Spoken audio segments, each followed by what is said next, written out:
भी रहा, लेकिन आज उनमें भी खुशी है। इन सारी चीजों को जब मैंने देखा तो विरोधियों को लगा कि अब तो मंत्री भी बन गया, एमएलसी भी बना दिया, अब नंबर सांसद का आया है। हमने आपके बीच में जगह जगह कहा था कि 2024 में महाराजा सुहेलदेव जी का साफा दिल्ली की पंचायत में पहुंचा करके मानूंगा। तो लोग विरोधियों को बुरा लगता था कि खाली बोल पे कराना, लेकिन अब वो टाइम आ गया। दिल्ली से एक सीट हमको मिली लोकसभा का। हम लोग जहां हम लड़ रहे हैं वहां अपना दल निषाद पार्टी, राष्ट्रीय लोकदल, भारतीय जनता पार्टी, घोसी लोकसभा जो मऊ जिले की सीट बनती है, घोसी एक सीट विधानसभा की आती है, बलिया से रसड़ा, घोसी लोकसभा हमको मिला। अब विरोधी प्रचार क्या कर रहा है? अब हमारा वहां चुनाव चिन्ह छड़ी है, विरोधी कह रहा है इन्हें तो उठवे न दी है कोई। अब मैं जब घोसी में घूमता हूं और वहां देखता हूं तो देश के प्रधानमंत्री माननीय नरेंद्र मोदी जी, देश के गृह मंत्री माननीय अमित शाह जी, उत्तर प्रदेश के मुख्यमंत्री योगी आदित्यनाथ जी और देश के भारतीय जनता पार्टी सरकार के राष्ट्रीय अध्यक्ष भारतीय जनता पार्टी के माननीय जेपी नड्डा जी, इन चारों लोगों की निगाह अगर उत्तर प्रदेश में कहीं है तो घोसी सीट को जितवाकर डॉक्टर अरविंद राजभर को दिल्ली की पंचायत में भेजने की पूरी पार्टी लगी है। भाई प्रदेश अध्यक्ष भाजपा के भूपेंद्र चौधरी जी लगे, उनकी पूरी टीम लगी है हमको जिताने के लिए। तो हमारा भी कर्तव्य बनता है ना।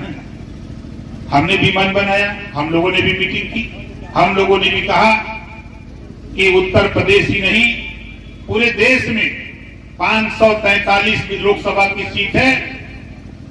543 सीटों पर जहां जहां हमारे लोग हैं, सभी लोग जहां अपना दल चुनाव लड़ रहा है वहां अपना दल के प्रत्याशी को, जो भी सिंबल उनका है, जो निषाद पार्टी के प्रत्याशी लड़ रहे हैं उनको, और जो राष्ट्रीय लोकदल के प्रत्याशी और भारतीय जनता पार्टी, सबको जो जहां लड़ रहा उसके चुनाव चिन्ह पर, उसके निशान पर हमको आपको वोट देना है।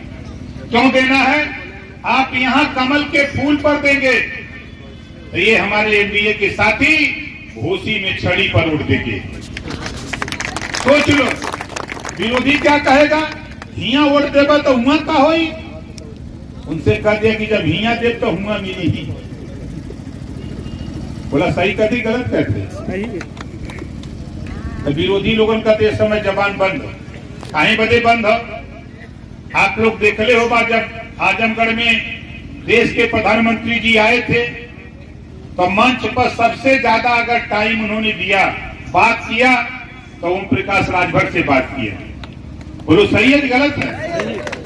आपने टीवी, अखबार, सोशल मीडिया में देखा। कल मैं मेरठ में था, दिल्ली के पास।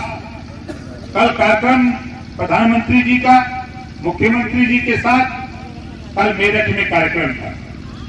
कल भी मंच पर जब प्रधानमंत्री जी सभी नेताओं से मिल रहे थे तो सबसे ज्यादा समय मिलने का अगर किसी को दिया तो ओम प्रकाश राजभर को दिया। अब विरोधिया कहत हूं कि यार का पियौले है कि प्रधानमंत्री जी घूमत घूमत ही राजा भर किए आवल। बहुत परेशान है, हम कुछ दिए नहीं है। ये आपकी ताकत जो कल तक दिखाई नहीं देती थी देश के नेताओं को, आज तेरी ताकत प्रिंट मीडिया, इलेक्ट्रॉनिक मीडिया और टीवी, अखबारों के माध्यम से पूरे देश में दिखाई दे रही है। यही तेरी ताकत। और आज आप बताओ, 22वां साल चालू है। ओम प्रकाश राजभर सदन से लेकर सड़क तक जो लड़ाई हम लड़ते हैं, विधानसभा के अंदर जब हम बोलते हैं तो बोलो सही बोलते हैं कि गलत बोलते हैं? कितने लोग लड़ाई से संतुष्ट हो? हमारे जरा हाथ उठाओ, सही हो ना? देखो, हम आपकी लड़ाई के लिए निकले हैं, हमारा मकसद नहीं। बहुत से विरोधी साथी कहते हैं कि ये कल मतलब। अब बतावा, अगर हम जीत के न गए हुई हम विधानसभा में बोल पाई? ही ने देतन कोनो। जब वहां जाके बोला थे तो उनके पिराता विरोधी के। अब बतावा जो मामला हो अनुसूचित जनजाति में शामिल करे तो भर राजभर जाति कह, ये मामला सदन के अंदर लड़ाई हुई कि पोखरी में हुई? सदन के अंदर हुई ना। कुछ बकचोद हुआ सा, हमने के बकचोद कहिला, इन्होंने के ज्ञान ना हो कि कानून विधानसभा के अंदर और लोकसभा के अंदर बनता है। आई विरोधी पार्टी वाले भड़कावल कहल का, अरे ऐसा ही बोला, इन्होंने के पता ना बा। माननीय मुख्यमंत्री योगी आदित्यनाथ जी से मिलकर 17 जिले का सर्वे कराया। सर्वे रिपोर्ट आ गई, शोध संस्थान उत्तर प्रदेश उस पे शोध हो रहा है। जो फाइनल शोध आ जाता है वो रिपोर्ट दिल्ली जाएगी। जब दिल्ली जाएगी तो लोकसभा में कोई बोले वाला चाहिए कि नहीं चाहिए? बोलिए। सही बक्चोदवन के पता ही नहीं है कि दिल्ली भेजल जा किधर भेजल जा। इन्होंने जैसे खाली झंडा लेके हसन हुसैन करल, वैसे छोटा सा ओम प्रकाश राजभर करे। अरे ओम प्रकाश राजभर बनने के लिए भगवान राम की तरह 14 साल तपस्या करना पड़ेगा, तब तुम ओम प्रकाश राजभर बन सकते हो। नहीं आप बताओ आरामी लाइन, ये रोहनिया विधानसभा का कोई गांव, कोई पूर्वा बताओ जिस गांव में हम न गए हो। कोई गांव बता दो।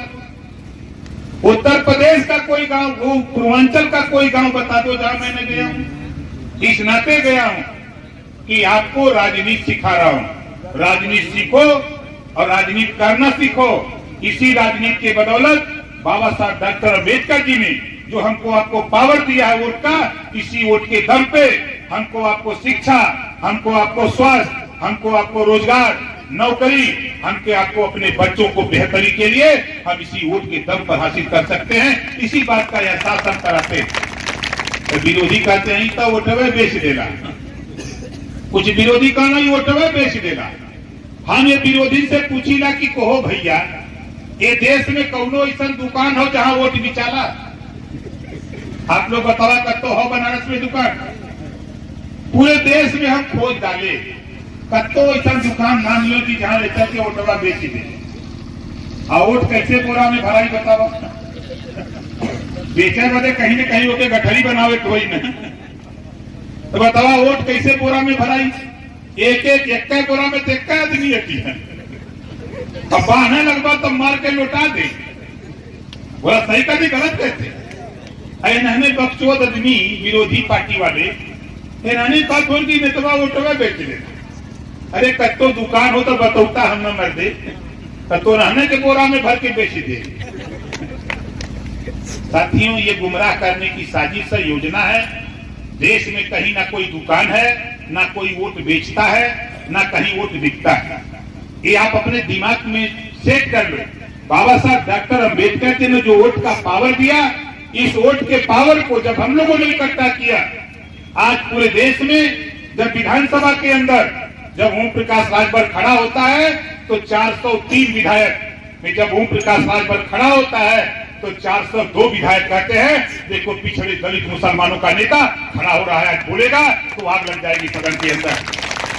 अगर सदन में बोलता हूं तब तो मजा आता है, बोलो आता है कि नहीं आता है? इस नाते कि भाई देखा हम तो साफ साफ कहेगा कि हम महाराजा सुहेलदेव जी का वंशज है। जब वो 40 किलो की तलवार चला सकते हैं तो हम बोल नहीं सकते का? आजकल के नौजवानों से तो 40 किलो वाला उठो न करे कि उठी। देखा चंदन नहीं कहीं हुई है, चंदन उठी न उठी। 40 किलो का तलवार अगर एक हाथे बोला कोई से उठी? अगर आप लोग ईमानदारी से बताओ उठी? कोई से न उठी। उस महाराजा सुहेलदेव जी के हम लोग वंशज हैं जो 40 किलो की तलवार चलाते थे। उनका वंशज ओम प्रकाश राजभर आज वो स्थिति पैदा किया कि महाराजा सुहेलदेव जी की चर्चा हमारे देश के प्रधानमंत्री माननीय नरेंद्र मोदी जी को करना पड़ा। ये खिलवाड़ नहीं है। आज के इतिहास को विश्व की समाचार agency British broadcasting corporation of London जिसको बीबीसी लंदन कहते हैं। बीबीसी लंदन से ब्रॉडकास्ट हो रहा है, प्रचार प्रसार हो रहा है। ये आपके संगठन, आपकी मेहनत, आपकी ताकत का देन है।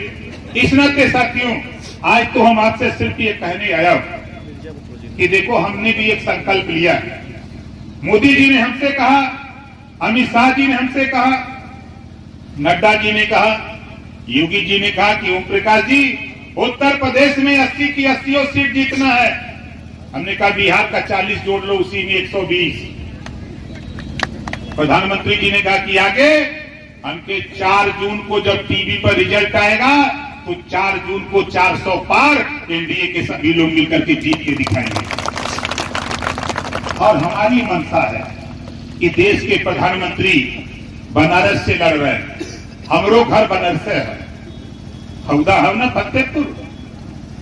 अच्छा बताओ, खौदा फतेहपुर के जाना ला कुछ लोग ना, कोई हमरो घर, हम भाई बनारस है। बनारस के ना हो तो इतना तगड़ा बोली था। पूरे बनारस के लोगों का सम्मान आज हम मेरठ में बोलते हैं तो लोग कहते हैं बनारसिया। कहीं बनारस वाला हम कहला कि बनारस तक का समझे बनारस वाला ने, अभी तू ना समझ रहा। तो साथी, हम बनारस के लोगों, खासतौर से वाराणसी संसदीय क्षेत्र के लोगों से हम निवेदन करना चाहूंगा। हमारी मंशा है कि 543 लोकसभा सीटों का चुनाव हो रहा है। 4 तारीख को जब रिजल्ट आवे तो सबसे ज्यादा वोट से देश में कोई चुनाव जीते तो माननीय नरेंद्र मोदी जी चुनाव जीते। इस बात का ऐलान हमको आपको मिल करके पूरे संसदीय क्षेत्र में, वाराणसी संसदीय क्षेत्र में एक एक घर संदेश पहुंचाना है, एक एक घर बताना है कि मोदी जी को लाना है और क्या पाना है। किसान सम्मान निधि बीच में बिचौलिया नहीं, सीधे आपके खाते में। किसान सम्मान निधि सीधे आपके खाते में। गरीबों के इलाज के लिए जो 5 लाख रुपए मिलता है, सीधे आपके खाते में, बिचौलिया नहीं। जो आपको राशन सीधे आपके खाते में। जो आपके गरीब, आपको बताऊं, बनारस के लोगों याद आता है जब मैं बनारस में पहली मीटिंग किया, मैंने पहली मीटिंग में कहा था, जिस दिन सत्ता में जाऊंगा, जिस दिन सत्ता में जाऊंगा, गरीबों के बच्चे जो होमगार्ड की वर्दी पहनकर सरकारी स्कूल में जाते हैं, सत्ता में जाने के बाद सरकारी जो होमगार्ड की वर्दी पहनने वाले बच्चे हैं, सरकारी होमगार्ड की वर्दी हटाकर नया यूनिफॉर्म दिलाने का काम करूंगा।